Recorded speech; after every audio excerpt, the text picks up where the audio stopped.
Iti damdamag Cordillera, agtultuloy ti panang monitor ti MGB Cordillera iti operasyon ti minahang bayan dito'y rehiyon. Ken sanggunyang bayan ti Natonin Mountain Province, inaprobaranda ti temporaryo a panang ipangato iti pasahe kadagiti tricycle.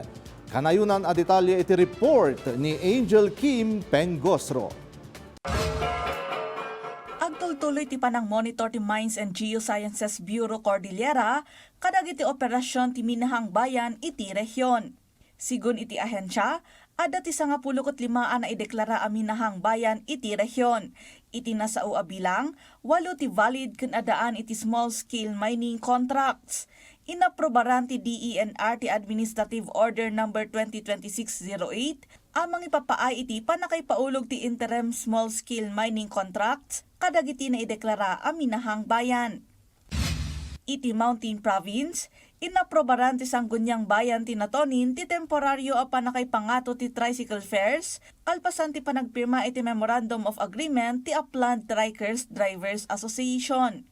Ti baro a base fare ket 15 pesos para iti regular passengers, bayad at 12 pesos met para kadag iti estudyante ken senior citizens.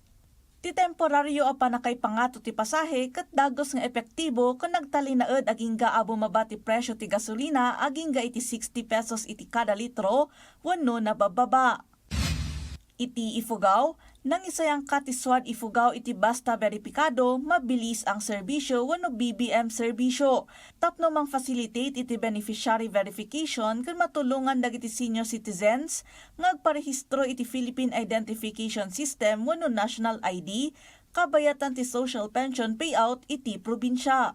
Ti BBM service ket maysa nga online platform apanggep na a pagbalinan a moderno, naparpartak ken natalged ti proseso ti pananggunod kadagiti serbisyo ken benepisyo manipod iti Department of Social Welfare and Development.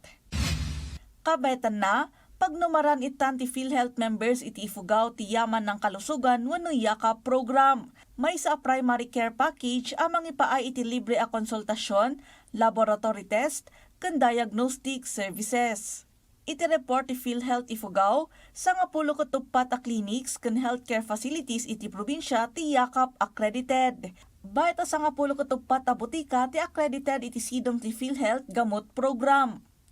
Angel Kim Pengosro para iti Pambansang TV, iti Baro, a Pilipinas.